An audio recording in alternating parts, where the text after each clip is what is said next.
ठीक है, समझ में आई बात। अब आओ फर्स्ट ऑर्डर रिस्पांस में, किसमें, फर्स्ट ऑर्डर रिस्पांस में। यहाँ से ये कहानी मेन है, वो भी पूछता है कभी कभी ऑब्जेक्टिव में पूछ लेता है फर्स्ट ऑर्डर टाइम रिस्पांस। अब फर्स्ट ऑर्डर टाइम रिस्पांस में क्या है, ये क्या पढ़ने जा रहे हो, फर्स्ट ऑर्डर। तो ऑर्डर कितना होना चाहिए, फर्स्ट। तो जो भी हम स्टैंडर्ड ट्रांसफर फंक्शन लेते हैं फर्स्ट ऑर्डर के लिए, स्टैंडर्ड वो लेते हैं 1/τ(s). क्या लेते हैं, 1/τ(s). इस पे क्या हो गया, इसका टाइप क्या होगा बताओ, टाइप क्या होगा, हैं, टाइप s = 0 पे एक पोल है तो टाइप 1। ऑर्डर भी इसका क्या होगा, 1। टोटल नंबर ऑफ पोल्स 1 है तो ऑर्डर भी 1, टाइप कितना, 1, बिकॉज s = 0 पे 1 पोल है। तो हम इसी का एनालिसिस करेंगे फर्स्ट ऑर्डर का। तो हम पहले एक क्लोज लूप बनाते हैं, ये बनाया हमने 1/τ(s). यहाँ पे आउटपुट मिलेगा जिसको C(s) हमेशा, और एक फीडबैक लगाया यहाँ पे, और यहाँ पे इनपुट R(s), ये प्लस, ये नेगेटिव फीडबैक ले रहा हूँ तो नेगेटिव। तो यहाँ पे एक एरर आएगी E(s) आएगी, ये इधर से कनेक्ट है तो इसकी वैल्यू क्या होगी, H(s) तो 1 है, ये इधर से कनेक्ट है तो ये C(s) से कनेक्ट है ना, तो यहाँ पे क्या मिलेगा, नेगेटिव C(s). यहाँ से मिल रहा R(s) प्लस, ये क्या है नेगेटिव, तो E(s) की वैल्यू क्या आएगी, R(s) माइनस C(s). ओहो, समझ में आया, ये हुआ। अब चलो इसका ट्रांसफर फंक्शन बताओ, C(s/R(s) बताओ क्या होगा, बताओ दोनों लोग। C(s/R)। इसका नेगेटिव फीडबैक का ट्रांसफर फंक्शन क्या होगा, नेगेटिव फीडबैक का पॉजिटिव जाता है ना, इसका फार्मूला क्या होता है, अगर यहाँ पे g(x/1 + g(x + s)(x) होता है। हाँ, अगर ये इस तरीके से दिया होता तो इसका फार्मूला होता है g(s), यहाँ नेगेटिव है तो यहाँ पे g(s) × h(s). तो यहाँ पे क्या वैल्यू रखूँ, h(s) तो 1 है, यहाँ पे क्या वैल्यू रखूँ बताओ, τs लिखो डायरेक्ट, τs बस, अपान में लिखो 1/τs, x/1 प्लस बस 1/τ बस हो गया। इसको सॉल्व करेंगे तो ये 1/τs, और यहाँ पे एलसीएम कितना आएगा, तो यहाँ पे 1 + τs लिख दें कि τs + 1 लिखें, नहीं τx + 1, τs + 1, ये कैंसिल हुआ, यानी T(s) ट्रांसफर फंक्शन जो आया कितना आया, 1/τs + 1। डायरेक्ट बोल रहे थे 1/τ, ये हमारा ट्रांसफर फंक्शन आ गया। अगर इसको और स्टैंडर्ड फॉर्म में लिखें तो s के गुणांक को हम लोग क्या लिखते हैं, 1 करके लिखते हैं। तो मैं यहाँ से इस टाउ को कॉमन ले लूँ तो ये क्या हो जाएगा, s + 1/τ हो गया। इसको और स्टैंडर्ड फॉर्म में लिखें तो इस तरीके से लिख सकते हैं 1/τ/s + 1τ। तो इस तरीके से ये मेन स्टैंडर्ड फॉर्म में लिख सकते हैं कि नहीं,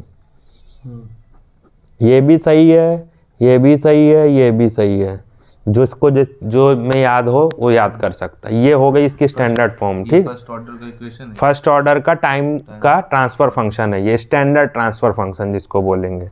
ज़्यादा से ज़्यादा वो यहाँ पे एक a वैल्यू दे सकता है, तो कुछ नहीं, यहाँ पे एम्पलीट्यूड में a मल्टीप्लाई हो जाएगा। अगर a की वैल्यू 1 2 3 कुछ भी दी है तो यहाँ पे मल्टीप्लाई हो जाएगा, ठीक। अब इसकी पोल्स की लोकेशन कहाँ पे आएगी बताओ, एक s = -1/τ आएगा, कहाँ पे आएगा, इसको 0 के इक्वल करोगे, सोचने की जरूरत नहीं है, दिमाग मत लगाओ, हर वाले पार्ट को डायरेक्ट 0 के इक्वल करो। s = -1/τ एक पोल मिला, एक पोल और टाइप यहाँ पे -1/τ हमको एक पोल मिला, ठीक। ये हो गई पोल की लोकेशन। तो क्लोज लूप ट्रांसफर फंक्शन और पोल की लोकेशन हमको मिल गई, ठीक। अब फॉर एग्जाम्पल आपको दे दिया जाए कि आपके फर्स्ट ऑर्डर टाइम रिस्पांस के या फर्स्ट ऑर्डर सिस्टम का जो पोल है उसकी वैल्यू दे दी हमने 5 -5, ठीक। पोल की वैल्यू कितनी दी, अब मैंने बोला right the transfer function of first order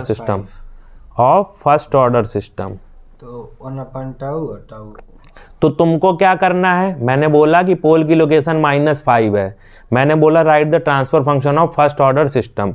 तुमको क्या करना है, सबसे पहले पोल की लोकेशन बनानी है, कहाँ पे है, -5 पे। तुम्हें क्या बताया गया कि इसकी वैल्यू किसके इक्वल होती है, -1/टाउ के होती है। तो टाउ की वैल्यू कितनी आएगी, 1/5 आएगी, आएगी। इसको -1/टाउ को -5 के इक्वल करोगे तो टाउ की वैल्यू 1/5 आएगी, आएगी। इतनी बात समझ में आई।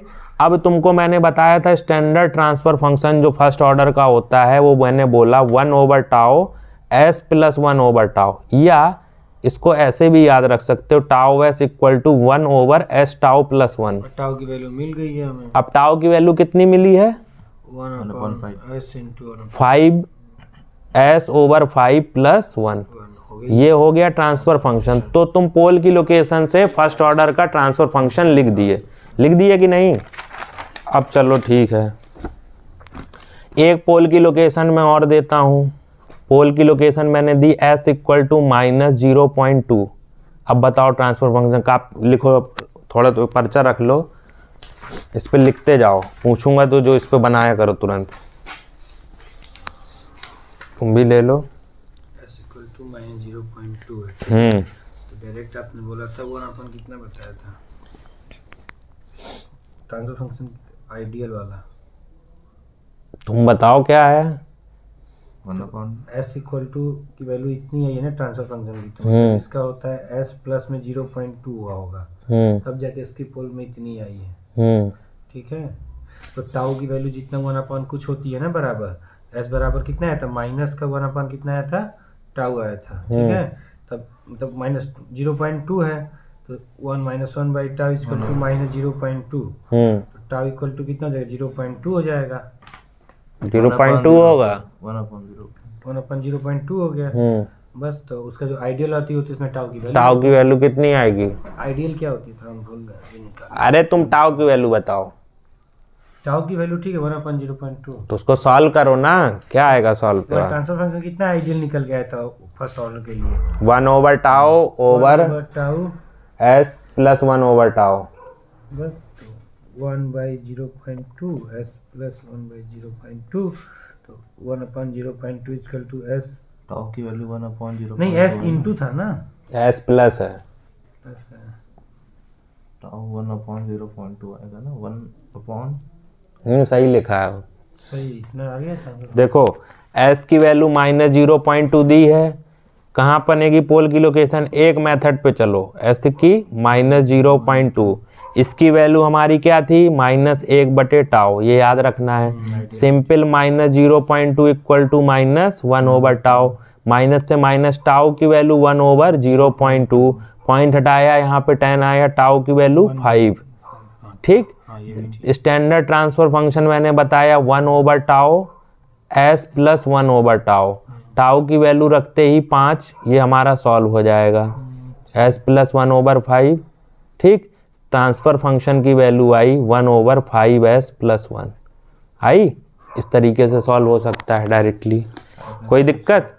तो अगर हमें एक पोल की लोकेशन पता है तो ट्रांसफर फंक्शन आ सकता है, और ट्रांसफर फंक्शन पता है तो पोल की लोकेशन आ सकती है। ये कितने कहानी थी फर्स्ट ऑर्डर की, तो तुम्हारे दिमाग में बैठना चाहिए फर्स्ट ऑर्डर का जो स्टैंडर्ड ट्रांसफर फंक्शन होता है 1/टाउ s + 1/टाउ, इतनी कहानी याद रखनी है। पोल की लोकेशन कहाँ पे है, s = -1/टाउ पे है। और अगर स्टैंडर्ड में जाओगे तो ज़्यादा से ज़्यादा यहाँ पे एक कैपिटल A का मल्टीप्लाई होगा। ठीक है, इसको बोलते हैं, जैसे मैं यहाँ पे 5 दे दूँ, वैल्यू 10 दे दूँ, यानी तुम उसका मैग्नीट्यूड इंक्रीज कर रहे हो। तो पोल की लोकेशन में कोई फर्क नहीं पड़ेगा, s = -1/टाउ पे ही पोल की वैल्यू मिलेगी। ठीक है, तो अगर एम्पलीट्यूड A का मल्टीप्लाई हो तो भी यही मेथड है, एम्पलीट्यूड ना का मल्टीप्लाई हो तो भी यही मेथड है। इतनी कहानी समझ में आई। अब आते हैं टाइम कांस्टेंट पे, कि टाइम कांस्टेंट क्या होता है। तो टाइम कांस्टेंट होता है, तुम लोगों ने पढ़ा भी होगा कि किसी भी चीज़ को अपनी वैल्यू का 63% रहने पे जो टाइम लगता है उसको हम लोग डिके टाइम या टाइम कांस्टेंट बोलते हैं।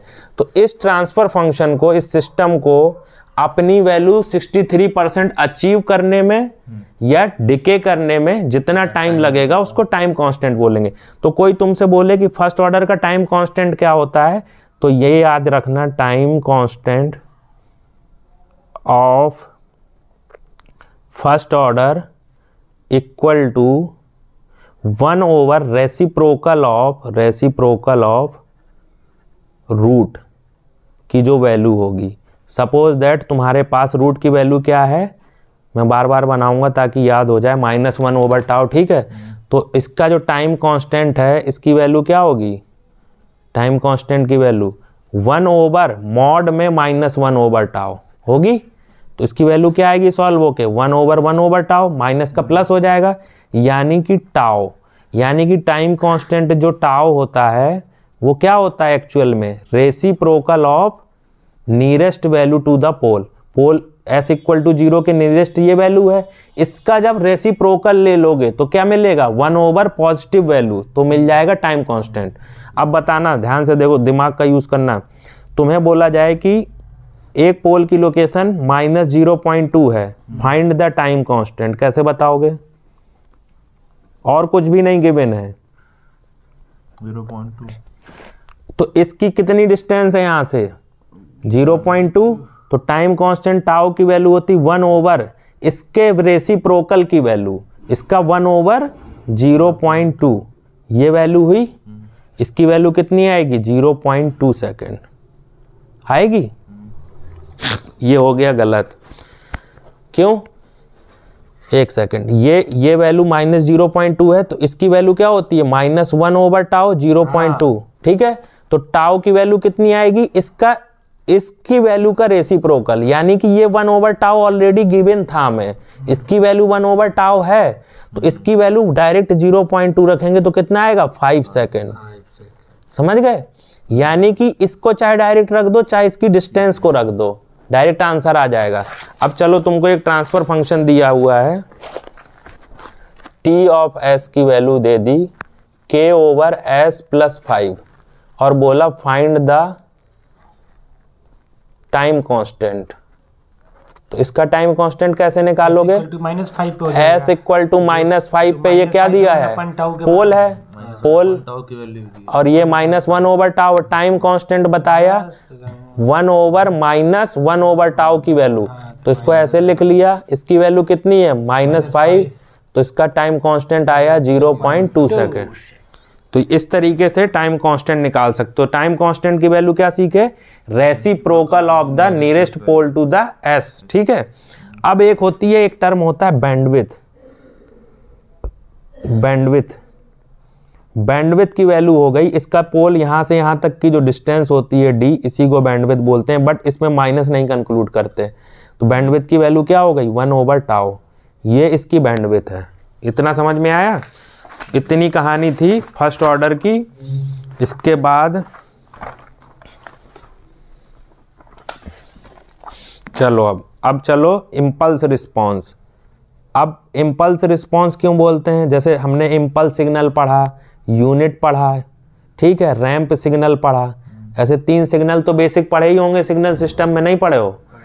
तो इम्पल्स रिस्पॉन्स मतलब हुआ कि यदि इम्पल्स को हम इनपुट में देंगे फर्स्ट ऑर्डर में तो आउटपुट क्या मिलेगा। जैसे मैंने ये फर्स्ट ऑर्डर सिस्टम बनाया 1 ओवर एस टाउ, ये फर्स्ट ऑर्डर सिस्टम है, यहाँ से सी ऑफ एस मिलेगा, यहाँ से फीडबैक मिलेगा, ये मेरा आर ऑफ एस इनपुट और ये मेरा फीडबैक नेगेटिव फीडबैक। अब बोल रहा है कि इसका इम्पल्स रिस्पॉन्स बताइए, तो इम्पल्स रिस्पॉन्स का क्या मतलब हुआ बताओ। इम्पल्स रिस्पॉन्स का मतलब हुआ जब मैं आर ऑफ टी और ये हुआ सी ऑफ टी, जब मैं आर ऑफ टी की वैल्यू डेल टी दूंगा, डेल टी का मतलब क्या होता है इम्पल्स, डेल टी को ही तो इम्पल्स सिग्नल बोलते हैं। इम्पल्स सिग्नल इनपुट में देने पे जो रिस्पॉन्स मिलेगा उसी को बोलेंगे इम्पल्स रिस्पॉन्स, ठीक है। बात समझ में आई, हाँ, क्या समझ में आया बताओ। जो इम्पल्स सिग्नल पे देने पे इम्पल्स सिग्नल ही मिले डेल ऑफ टी तो ही होता है। इम्पल्स सिग्नल देने पे जो रिस्पांस मिले, इम्पल्स ही नहीं मिलेगा, जो भी रिस्पांस मिलेगा उस रिस्पांस को क्या बोलेंगे इम्पल्स रिस्पांस। अब ये सिस्टम में आर ऑफ एस की जगह पे क्या आएगा, यदि आर ऑफ टी की वैल्यू डेल ऑफ टी है तो डेल टी का लाप्लास क्या होता है 1, क्या होता है 1। तो इसका ट्रांसफर फंक्शन क्या आया था, C of S over R of S, बताओ, अभी अभी लिखा है। इसका ट्रांसफर फंक्शन क्या आया था, 1 अपन टाउ 1 ओपन टाउ, ये ट्रांसफर फंक्शन आया था हमारा। R ऑफ S की वैल्यू कितनी है, 1 over tau S plus 1 over tau into R of S, ये हो जाएगा। यानी कि ये आउटपुट हमें इस फॉर्म में मिला। अब R ऑफ S की वैल्यू कितनी है, डेल टी की लाप्लास क्या होता है 1, तो C of S equal to 1 over tau S plus tau. ये मिल गया हमें टाइम रिस्पॉन्स या इम्पल्स रिस्पॉन्स। क्या मिला, इम्पल्स रिस्पॉन्स। इसीलिए इम्पल्स रिस्पांस को ट्रांसफर फंक्शन भी कहते हैं क्योंकि सेम आया है। इम्पल्स रिस्पॉन्स, और ये इसीलिए सेम आता है क्योंकि उसका लाप्लास जो होता है 1 होता है, तो वो कोई इफेक्ट नहीं डालता है, इस वजह से इम्पल्स रिस्पॉन्स और ट्रांसफर रिस्पॉन्स सेम चीज है। अब इसका अगर मैं टाइम डोमेन में बोलूं कि impulse response in time domain में क्या है, तो टाइम डोमेन में कैसे निकालेंगे, इसका C ऑफ S का इनवर्स लाप्लास लेंगे कि नहीं लेंगे, इनवर्स लाप्लास लेंगे तो क्या आएगा, C of T equal to L inverse 1 over tau S plus 1 over tau. Inverse Laplace लिया। अब ये तो कांस्टेंट है। अब ये बताओ U ऑफ T का लाप्लास क्या होता है, 1 ओवर S, ये तो भूल गए होगे। U ऑफ T का लाप्लास क्या होता है, और U ऑफ T में अगर e की पावर माइनस AT से मल्टीप्लाई कर दिया जाए तो लाप्लास क्या होता है, 1 ओवर S प्लस A। तो ये याद रखना, ठीक। अब ये यहाँ पे 1 ओवर टाउ है, ये किस फॉर्म में है, S प्लस A के फॉर्म में है, तो कांस्टेंट को बाहर ले लो, तो C of T equal to क्या बना, 1 over tau L inverse 1 over S 1 plus S plus 1 over tau, ये बना। कांस्टेंट तो बाहर हो गया ना, कांस्टेंट से क्या मतलब है। अब ये बताओ ये S प्लस A की फॉर्म में है कि नहीं है, तो इसका इनवर्स क्या हो जाएगा, e की पावर माइनस AT UT। तो C of T equal to क्या हो गया, 1 ओवर टाउ, इसका लाप्लास लिया e की पावर माइनस A की वैल्यू कितनी है, 1 अपॉन टाउ इंटू T और इंटू UT। तो C ऑफ T जो आया हमारा 1 ओवर टाउ e की power T by tau UT आया कि नहीं आया, बताओ तुम बताओ।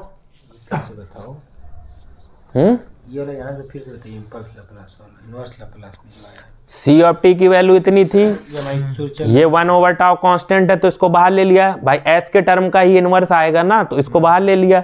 ये बचा 1 over S plus 1 over tau. मैंने बताया U ऑफ T का ये होता है और e की पावर माइनस AT UT का लाप्लास ये होता है। तो 1 ओवर S प्लस A की फॉर्म में है, इसका इनवर्स लाप्लास क्या होगा, e की power minus AT UT। A की जगह पे 1 ओवर टाउ डाला तो minus 1 over tau into T into UT, इसको T इंटू टाउ भी लिख सकते हैं UT। तो इसका जो टाइम डोमेन में आया वो क्या आया, 1 ओवर टाउ e की power T by tau UT। ये इम्पल्स रिस्पॉन्स है टाइम डोमेन में। लाप्लास डोमेन में तो ये था, मैंने टाइम डोमेन में भी निकाल दिया। ठीक, समझ में आई बात। अब चलो, तो दे सकता है कि एस डोमेन को टाइम डोमेन बदलिए। हाँ, सब दे सकता है। अब C ऑफ S की वैल्यू लाप्लास डोमेन में कितनी आई थी, बोलते जाओ बार बार। अबे एनर्जी दिखाओ, बताओ क्या थी टाइम डोम उसमें लाप्लास डोमेन में। लाप्लास में लिखिए 1 अपॉन टाउ। सिद्धांत तुम भी बोलो, 1 over tau S 1 over tau. इसका जब C ऑफ T निकाला तो क्या आया, 1 ओवर टाउ e की power T by tau U of T। ठीक, अब मैं बोलता हूं कि C T इक्वल टू 0 पे वैल्यू क्या रही होगी, एट T इक्वल टू 0 पे। एट T इक्वल टू 0 पे रखो 1 ओवर टाउ e की power minus 0 over tau U of 0 रही होगी। 1 ओवर टाउ e की पावर 0 की वैल्यू क्या होती है, 1, और इसकी वैल्यू भी कितनी होती है, U ऑफ 0 की 1। U ऑफ 0 तो यहाँ से स्टार्ट होता है ना UT, T इक्वल टू 0 से इनफाइनाइट के बीच में 1 और माइनस पे क्या होता है 0। तो इसकी C of T equal to 0 की वैल्यू कितनी मिली, 1 ओवर टाउ मिली कि नहीं मिली, बोलो। ये क्या निकला है, ये 1 ओवर टाउ। नहीं ये एट T इक्वल टू 0 पे बाद पे ये वैल्यू हमने निकाली। ठीक, हरा पेन कहाँ गया? t इक्वल टू 0 पे ये वैल्यू मिली कि नहीं मिली? तो अगर हम इसको c ऑफ t को ग्राफ में बनाना चाहें, ये टाइम एक्सेस है, ये c ऑफ t है, तो at this point t equal to 0 पे इसकी वैल्यू कितनी है? 1/τ है ये वैल्यू। यहाँ पे कहीं होगा ना 1/2, 1/3, 1/6 या 2। अगर टाउ की वैल्यू 0.1 हुई तो ये वैल्यू 10 हो जाएगी, तो हमने यहाँ पे मान ली। अब हम निकालते हैं t इक्वल टू इनफाइनाइट पे, तो c of t equal to infinite, t equal to infinite डाल लें 1/τ e की power minus infinite over tau into u of infinite, डाला 1/τ। e की पावर माइनस इनफाइनाइट की वैल्यू होती है 0 और e की पावर इनफाइनाइट की वैल्यू होती है इनफाइनाइट, ये याद रखना। माइनस अगर इनफाइनाइट है तो वैल्यू होगी 0, ठीक। तो ये वैल्यू हो गई 0, u ऑफ इनफाइनाइट 1, तो ये ओवरऑल हो गया 0। यानी c at t equal to infinite पे क्या वैल्यू दे रहा है? 0 दे रहा है। तो इधर पे t इक्वल टू इनफाइनाइट, यहाँ पे मान लो t इक्वल टू इनफाइनाइट, तो ये वैल्यू 0। अगर किसी भी टाइम t इक्वल टू 1 पे निकालोगे तो क्या आएगा? c at t equal to 1/τ e की पावर माइनस 1/τ u1, यानी कि 1/τ e की पावर माइनस 1/τ ये मिलेगी। तो ये वैल्यू कहीं यहाँ मिलेगी, 1/τ से नीचे ही मिलेगी। u1 की वैल्यू 1 होती है। हाँ, u1 की वैल्यू 0 से इनफाइनाइट के लेके बीच में 1 होती है, माइनस इनफाइनाइट से 0 के बीच में 0 होती है। तो ये इस तरीके से इसका अप टू इनफाइनाइट जाएगा इस तरीके से, ठीक है। तो ये इसका टाइम रिस्पॉन्स है। टाइम रिस्पॉन्स कैसे दे रहा है? एट t इक्वल टू 0 पे मैक्सिमम वैल्यू दे रहा है, और जैसे जैसे टाइम की वैल्यू बढ़ रही है वैसे वैसे क्या दे रहा है? डिके हो रही है वैल्यू। और at t equal to infinite पे वैल्यू नियरेस्ट अबाउट 0 या 0 हो रही है। इतना समझ में आया? वो हम लाप्लास डोमेन से भी निकाल सकते थे, वो अभी निकालना बताऊंगा इनिशियल वैल्यू थ्योरम और फाइनल वैल्यू थ्योरम से।